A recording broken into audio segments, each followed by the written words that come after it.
Well, good afternoon, everybody. Done with my day of work. On my way home, and I figured I'd do the next in this series based on this question that one of our viewers, Diaz, asked. He asked that I should address or talk about what he claims is racist filth and condoning of pedophilia. God forbid, Rahman litzlan, heaven forbid, in the Talmud. And he, for some reason, felt that he couldn't spell out the word Talmud because I guess he was afraid that YouTube's algorithms were going to prevent his message his or her message from getting through. In the first video, I addressed the question of this about the pedophilia, which is such an uncomfortable thing to talk about, and I explained very clearly that the Talmud unequivocally does not in any way condone pedophilia, and just the opposite.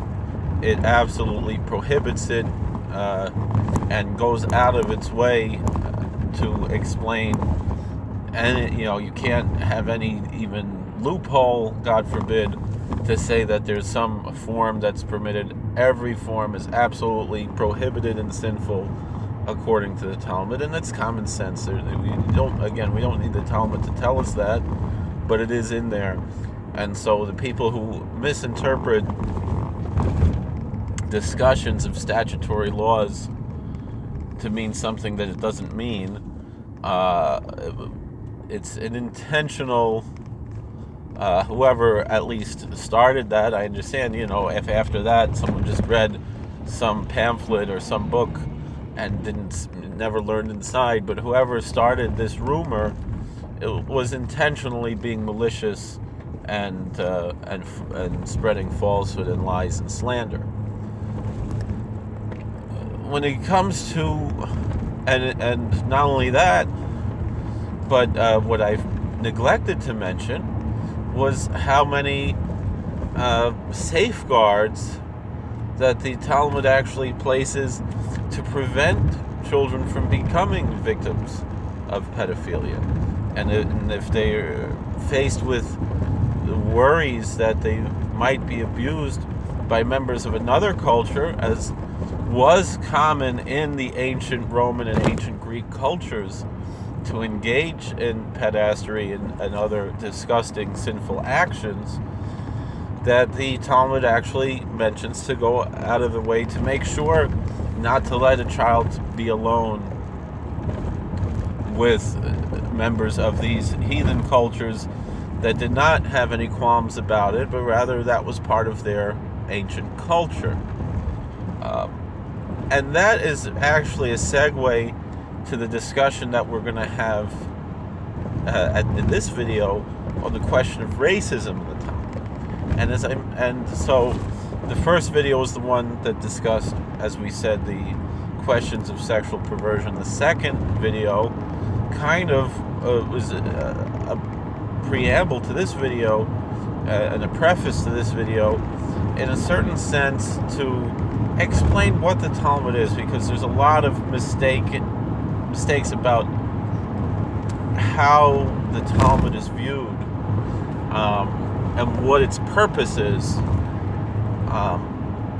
that are often said slanderously against the Jewish community in a manner that is meant to be slanderous and slanderous against these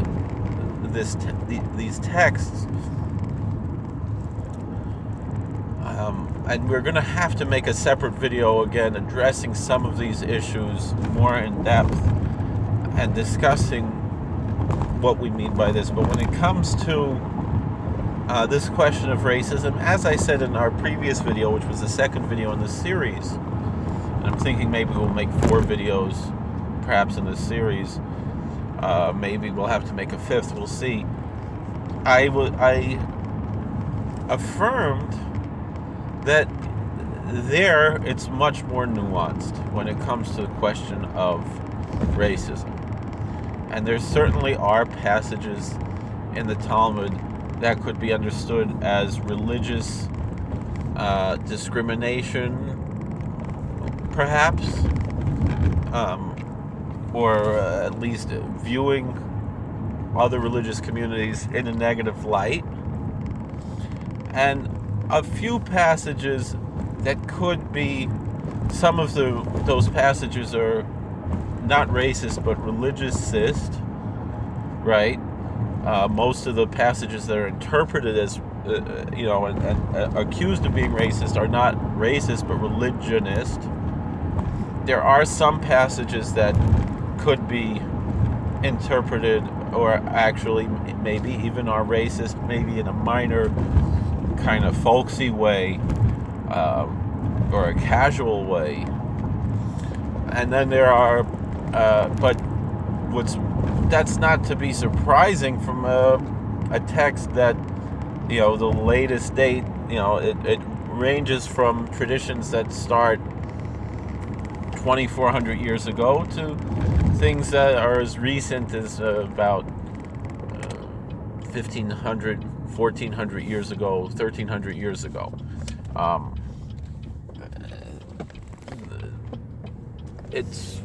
don't mean that to be disrespectful, but it was a different time. If things were different, let's say 100 years ago or even 50 years ago,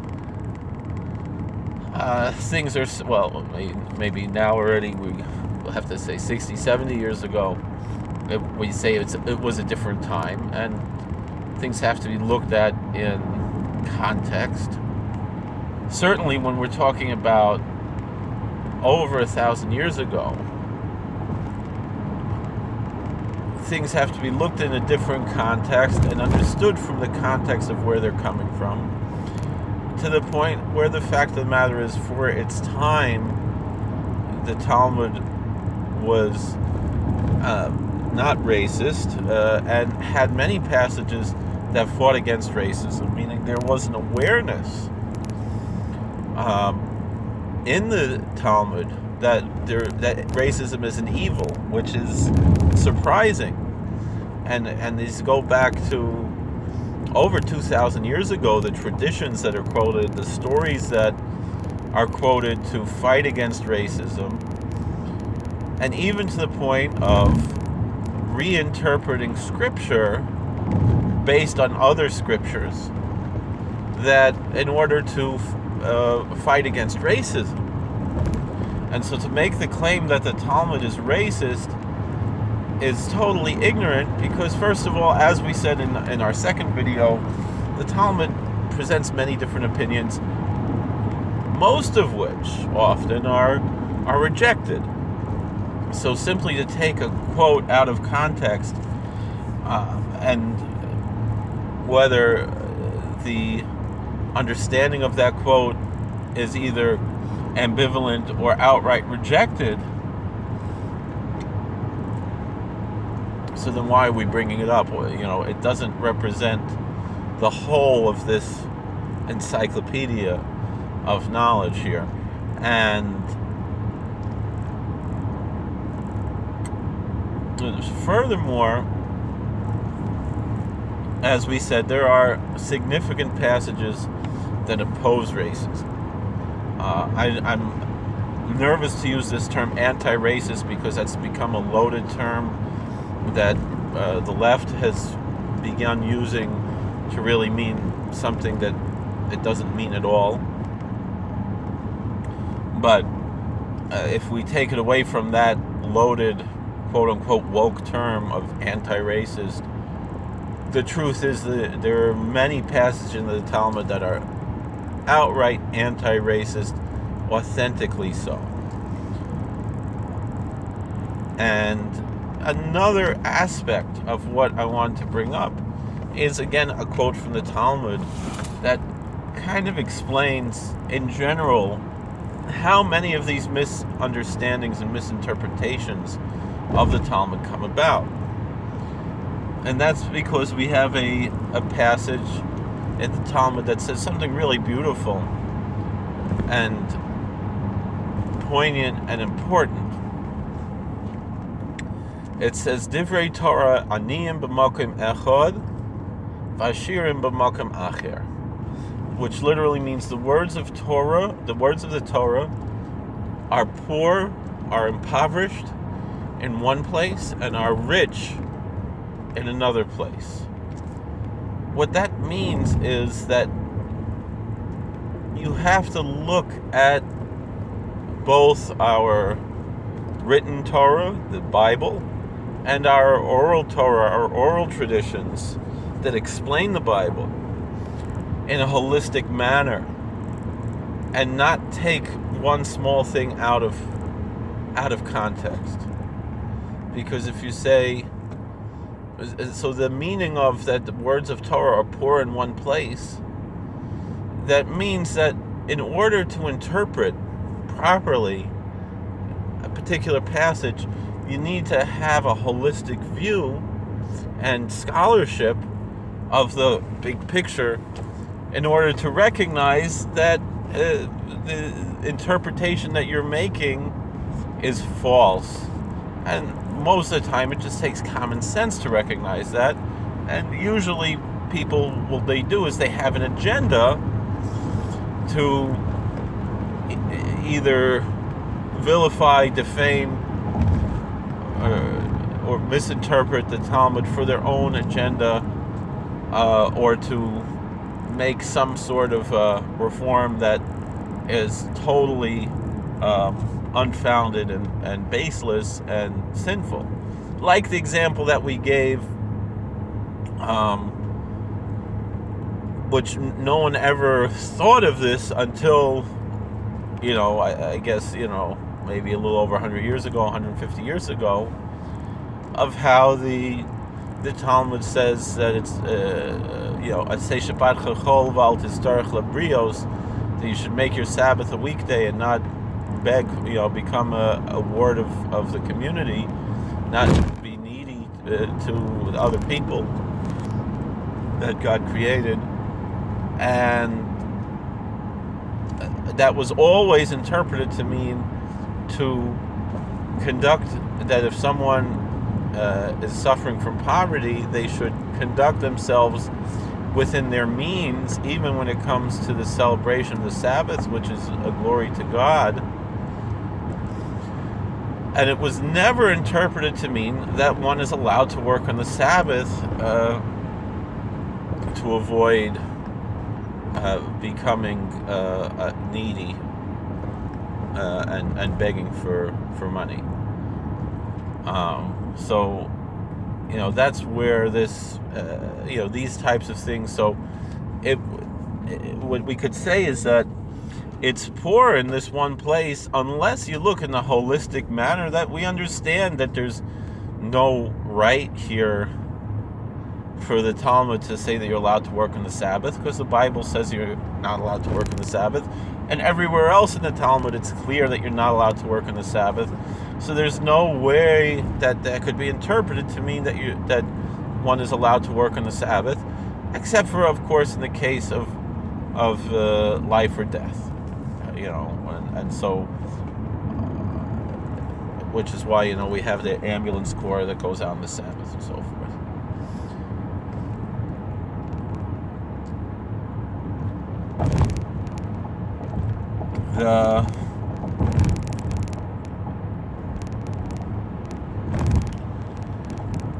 So the same thing is here. In order to properly understand what is going on, you need to take things in perspective, or else you're never going to be able to understand what the Talmud is saying. And so you have to be a Bible scholar before you can be a Talmud scholar. That's another one of those forms of slander against the Talmud. There was one of these anti-Talmudic tracts. They said, they were quoting the obituary for Rabbi Soloveitchik, and how it mentioned he's a Talmudic scholar, and why didn't it mention he's a biblical scholar, and that was somehow proof that the Talmud is more important than the Bible to the Jewish community. The answer to that is you cannot be a Talmudic scholar without being a biblical scholar. the Bible is baby stuff compared to the Talmud. That's really, meaning we say, we describe a child's education, and we say a 5-year-old should start studying the Bible, and then the 10-year-old should start studying the Mishnah, and the 15-year-old should start studying the Gemara, the full Talmud. So,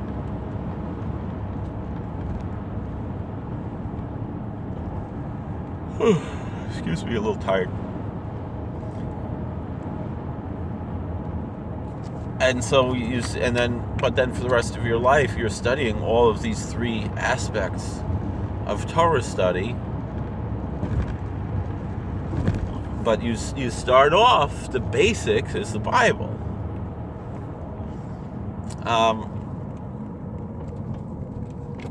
So to say that someone is a Talmudic scholar implies automatically they have to be a biblical scholar. Of course, we're talking about the Hebrew Bible, or what Christians would call, at least the Protestant Old Testament.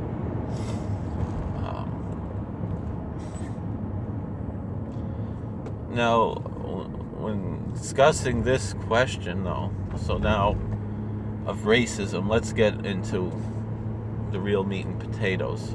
Let's look at some passages that really could be interpreted in a racist manner. The first thing we have to recognize is that Judaism is a religion that anyone from any race can convert to. And so, at the very least, people talk about in Islam, Malcolm X's conversion, how he started off with the Nation of Islam following Elijah Muhammad, and then he went on to become a Sunni Muslim, and what's apparent is that he was murdered because of his conversion. But what he had learned from when he left the Nation of Islam, Elijah Muhammad's congregation, and joined the mainstream Orthodox Sunni Islam, was that the understanding that was at the time, and most likely, was that Nation of Islam is a racist organization and is concerned with questions and issues of race. And Islam, the traditional Sunni Islam, same Sunni or Shiite, but the traditional Orthodox Islam is not racist, and that there's brotherhood and sisterhood in the Ummah of in Islam between all Muslims, no matter what race they are. Although there are parts of the Islamic community that show some preference to people who are actually Arab, and there are and certainly if they are from the family of Muhammad, or descendants of Muhammad. So there is a certain preference there. And then the fact of the matter is that you have certain communities within the Islamic community that are overwhelmingly from one race or another, or one ethnicity or another, much as you have both in Jewish and in many traditional Christian communities, where things tend to be based on certain ethnicities as far as congregations go. That it doesn't mean that no one else is welcome, but in general, if you're going to be part of this community, you're going to be from this particular ethnic group. Although that's changed over time, thankfully. But in any event, the basic idea that he's bringing out there is that he's giving up racism, and yet still, of course, has a preference for members of his own religion, no matter what race they are. And so it's similar to Jewish ideology, that really, if it doesn't matter what your background is, who your ancestors are. Even your ancestors could have been our enemies. If you yourself, you're judged not by, like Martin Luther King said, you're judged not by the color of your skin, but by the content of your character. And that's essentially the Jewish idea, is that really anyone who converts to Judaism is just as Jewish as anybody who's born Jewish.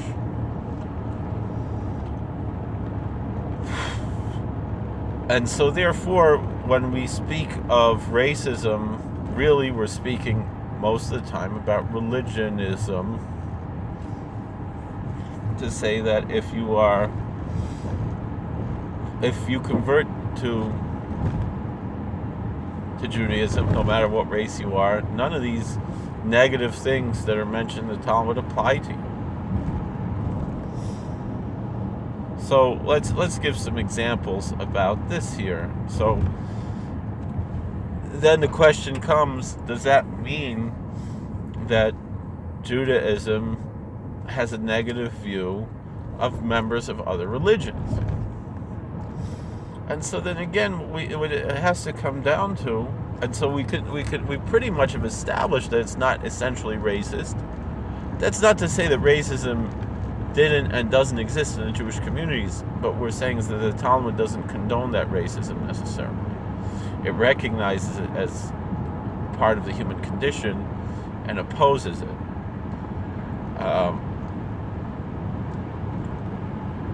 But there's an idea of welcoming the stranger, welcoming someone into our community, and then becoming a full-fledged member of the community, no matter what race, no matter what their background was.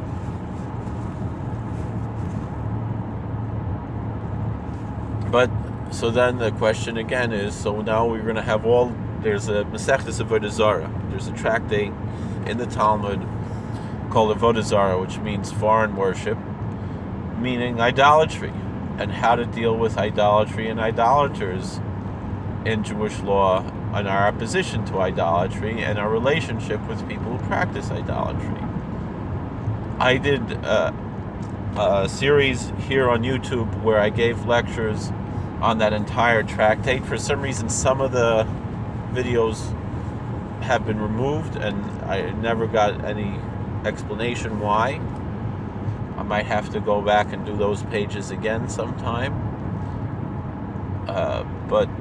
and put them back up on YouTube. But I have pretty much most of that tractate, with a few pages missing, on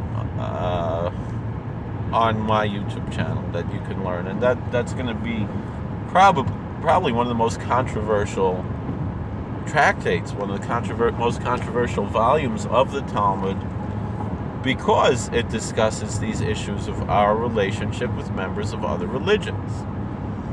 But with all that being said, that also has to be put into historical context, because we're talking about before the time when Christianity became the official religion of ancient Rome. So when we're dealing with the ancient Romans, we were dealing with pagans.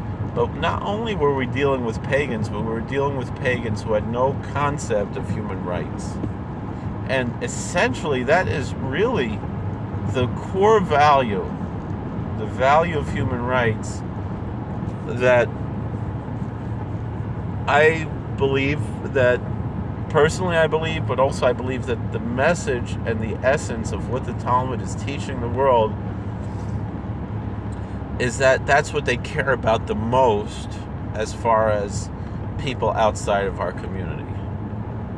It reminds me of, and the fact of the matter is, of course, Christianity has generally throughout history, most of the time, accepted this idea, as has Islam. Of course, there have been exceptions at different points in history, but in general, it was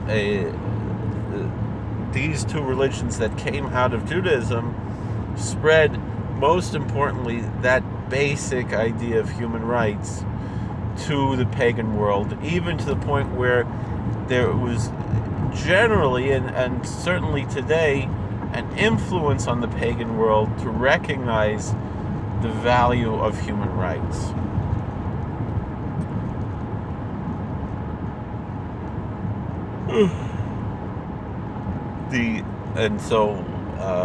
Rav Yaakov Emden in the 1700s, one of the preeminent rabbis of that era and of history, there's a work published in his name, and I believe he wrote it, though some people doubt it, where he says essentially that Christianity, the church, has done more to spread Torah, and by this means the essential ideas of Torah, to the world. And so that's a positive development that, and Maimonides mentions this as well, that by and large, even though the Jewish communities have suffered by the hands of Christians and Muslims at certain times in history, by and large, Christianity and Islam have been a positive force in the world, making the world a more moral and ethical place and having the world embrace monotheism. But even without the discussion of monotheism, the fact of the matter is that the influence of Christianity and Islam on other religions, on people who still maintain their ancient pagan ways, but nonetheless adopted the ideas of human rights because of the influence of Christians and Muslims. So the example that I often give is there was a video on Prager University talking about the positive impact that British colonialism brought to the world. And the example with a bit of wry British humor was that it's well known that there was a Hindu practice that was very common until the 20th century of burning widows. And a certain British general, I believe, or admiral or someone, he approached some Hindu priests and told them, "We will respect your custom of burning widows if you respect our custom of hanging men that burn innocent widows." And for the most part, that custom has disappeared from the Hindu world, meaning they didn't all convert to Christianity.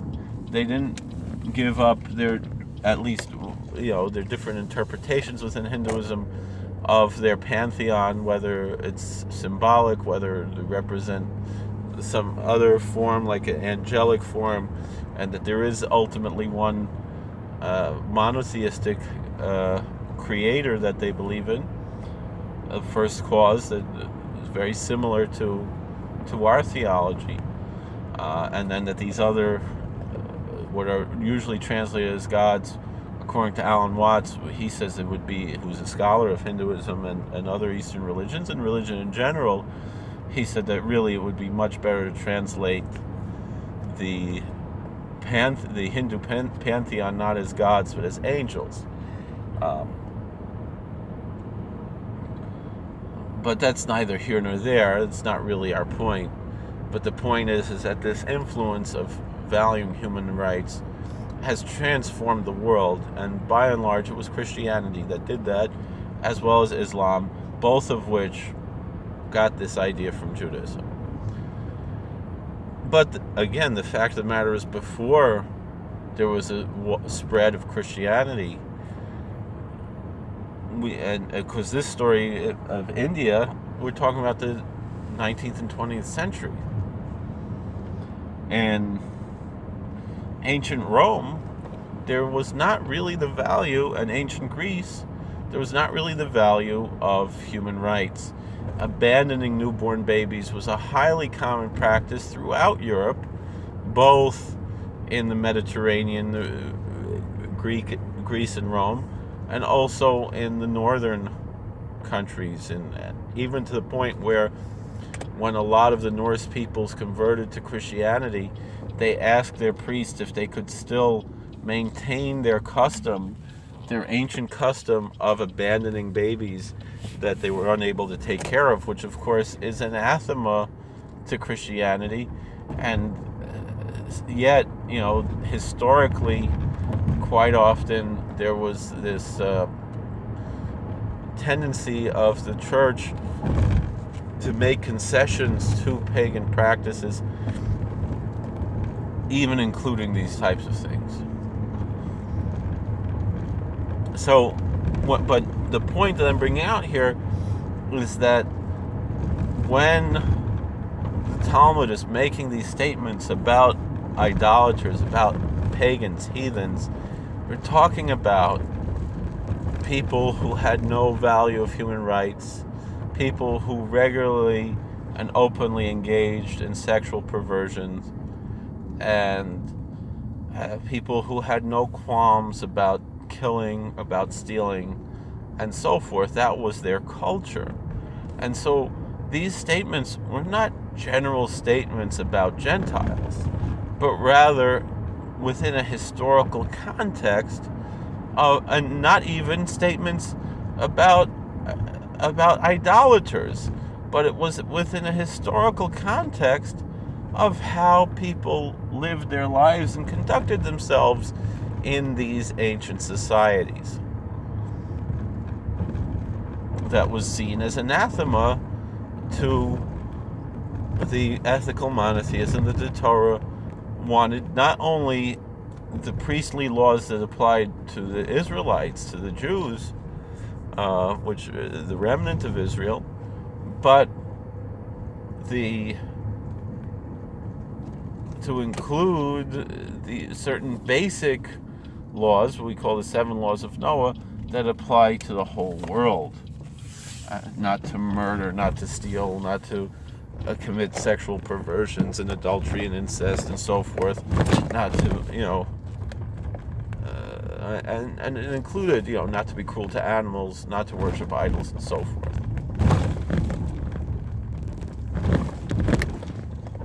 But the thing is that there was a certain pragmatism to say, even if they do worship idols, but at least they should not be murdering, they should not be stealing,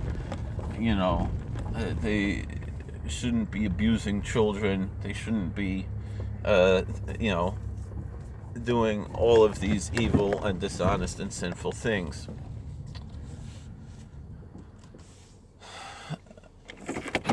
And that was what the reaction was too. And so it wasn't an essentially racist idea or even anti-people with other religions, but it was a fact of how bad the religious society was of other religions in that time.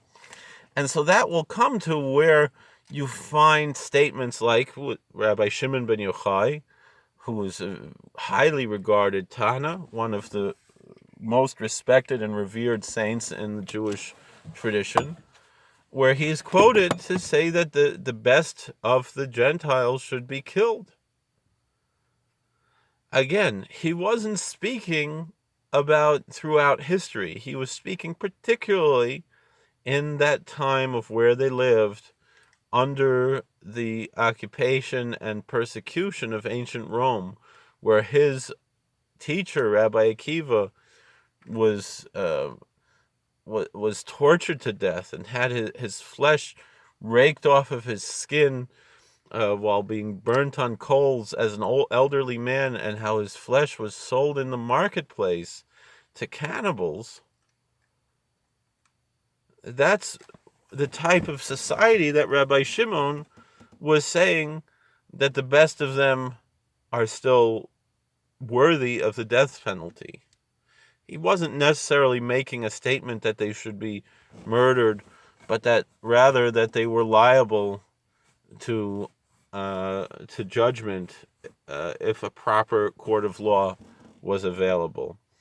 And so that a statement like that was not racist, and it wasn't even a general religionist idea, but it was within the context of the history of when he lived and what he suffered. and how he himself suffered, how he and his son had to hide in a cave for 17 years to avoid being executed by the Romans for speaking his mind. Um,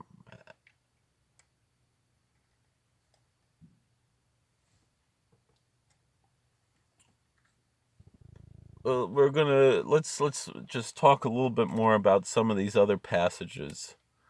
Um, but the vast majority of the passages, again, should be understood in the context of the society that they're talking about. Some of the other passages that we wanted to mention, perhaps, just trying to think. Again, speaking when there's discussions of various perversions, again, that's talking about the society that they lived in, and talking about it was a historical and sociological fact that they were discussing, that they were worried about when it came to uh, dealing with the ancient Romans, and there was no bearing on what we have now. Now, we spoke about the casual racism. There certainly are passages, they're not hateful, but that discuss the character traits of various nation groups, various communities. Um, wouldn't necessarily call them races, but those passages could be considered to be, for lack of a better term, casual racism. And again, that was more or less the folklore of that time. That's not something that's necessarily um, regarded with any importance today, other than possibly reinterpreting these passages to mean something totally different, and to have some homiletic understanding and not as they are in a basic way. And you do have a few passages like that, but they're very rare. Um, and a lot of them, again, are more or less along the folklore level as opposed to some sort of um, import. And again, it's a sociological discussion of what things were like in that time and in that place, not not necessarily something that has really any bearing on today, unless it's again being interpreted in a fanciful way, which is probably proper to do to show honor to these volumes, that we're going to reinterpret these passages to really mean something totally different. And there's the perfect example like in Ksubis, where there's it says 10 measures of whatever character trait came down to the world, and nine of them, uh, 9 measures, this nation, the Babylonians took, or the Arabs took, or the Persians took, or the Greeks took, and one portion for all the rest of the world, and these types of things.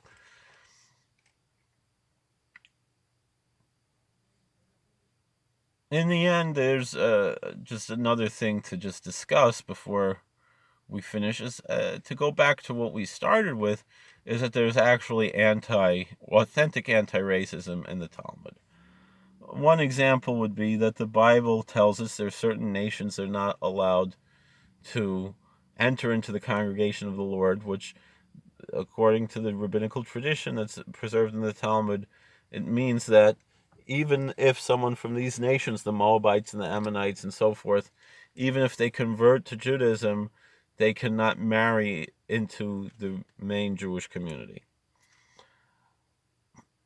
The famous question was, how did Ruth, who was Moabitess, according to our tradition, she was a princess of Moab, how did she marry into the Judean community to become the great-grandmother of King David? And how is King David's line thereby legitimate?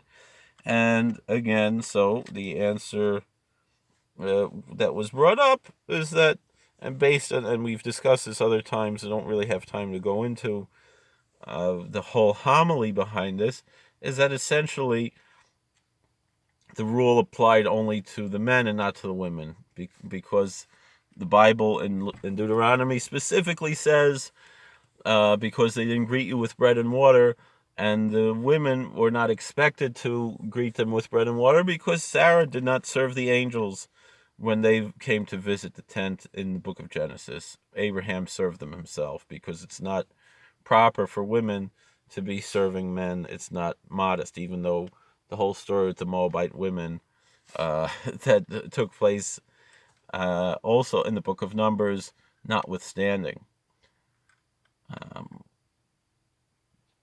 However, then the next part was that there was a story in the Talmud that a man came who was a Moabite who converted to Judaism, and he asked, is he allowed to enter into the congregation? And at first they said, no, the Bible says no. And the other rabbi says, wait a second. We don't know who the Moabites are anymore, because Sennacherib came in the book of Kings, the king of Assyria, and he misplaced the different nations to different parts of the world so they should become assimilated. And so once they're assimilated, they're nullified. And so there does not these racial groups no longer exist because they've become assimilated. And so there are no Moabites, there are no Ammonites. So just because you come from Moab doesn't mean you're from the original Moabite people, even if you live in their land and you are allowed to marry into the Jewish community. Just like we know, for example, that the Arabs who lived in Egypt today are not the descendants of the ancient Egyptians, by and large. Although maybe some of them are. Or they might be mixed between Arab stock and ancient Egyptian stock. And so therefore the same thing when it says about the Egyptians, that they cannot come in for 3 generations. Again, we don't know who the Egyptian is anymore, and so they can come in. And the Edomite, the same thing. The next story that we'll end with, that really shows the anti-racist ideology of the Talmud, while recognizing the natural latent racism, or even active racism, even if it's a folksy type of, like we said, casual racism. There was a story of Shammai and of Talion, who were the 2 greatest rabbis of their generation. We're talking about in the time of the Second Temple, and they were converts, and they were actually descended from Sennacherib, that we just mentioned, who was the enemy. Similarly, there's a teaching in the Talmud that Haman's great-grandchildren converted to Judaism and became rabbis and taught Torah in Bnei Brak. And some people say that was even Rabbi Akiva was actually one of the greatest rabbis in our history that we mentioned before, the holy martyr, actually was a great-great-grandson of Haman, according to some interpretations. Or at least someone from his student body, or his his academy there.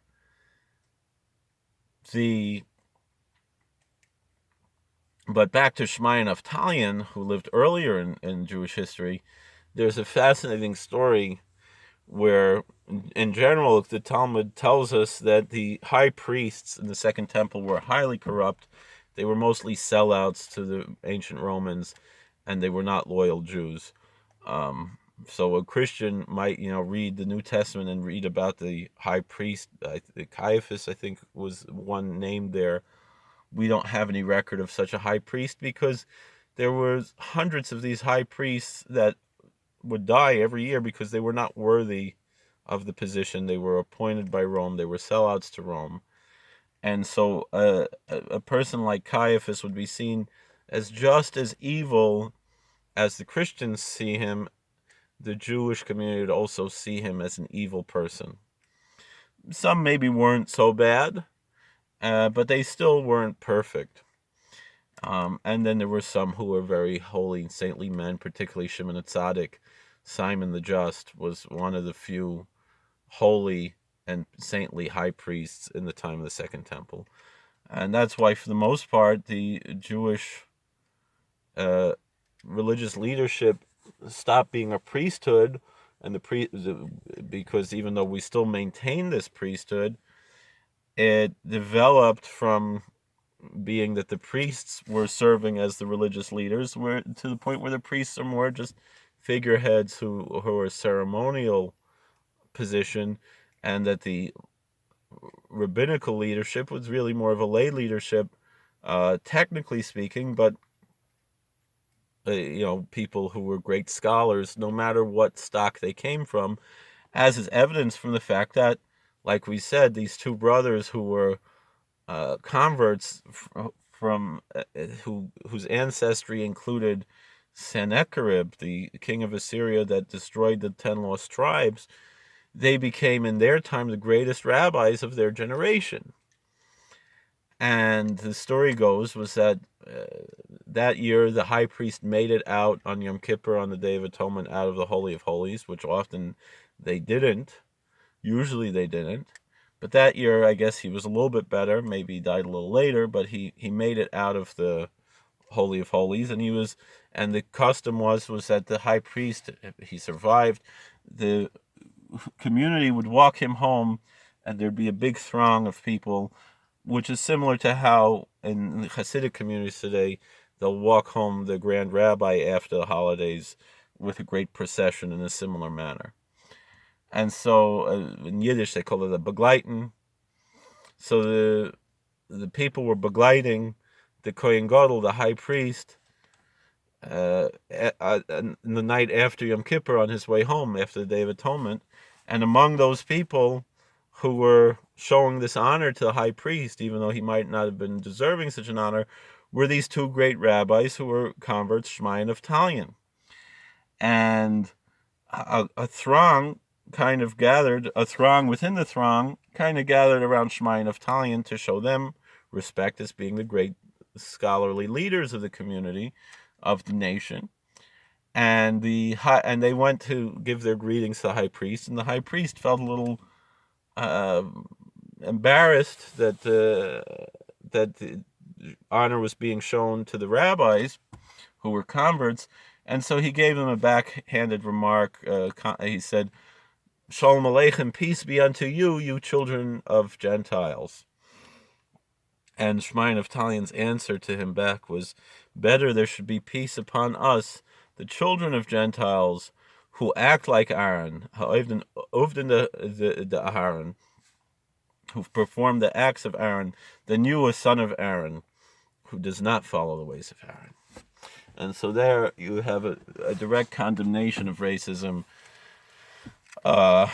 in the Talmud, which really, in a certain sense, you can go back to the Bible. In Malachi was rebuking the priests and telling them, you need to be more pious, and don't think you're such a big shot just because you're a priest in the temple in Jerusalem, because the fact of the matter is, and this is really a way of showing respect to all religions, the way that the prophet said is that from the rising of the sun to the setting thereof, great is my name among the nations, says the Lord of hosts.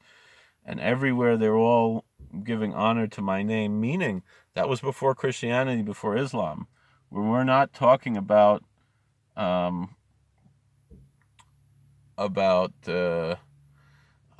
monotheists. We're talking about pagan polytheists, and yet there was a recognition in the Bible even to say that really ultimately in God's eyes, as long as they're good people who value human rights, as Malachi was discussing there in the Bible, God in a sense accepts the ignorant worship of a pagan as if they're worshiping the Almighty Creator, the first cause. So God bless. Please like, share, and subscribe, comment. We'll see you later. Take care.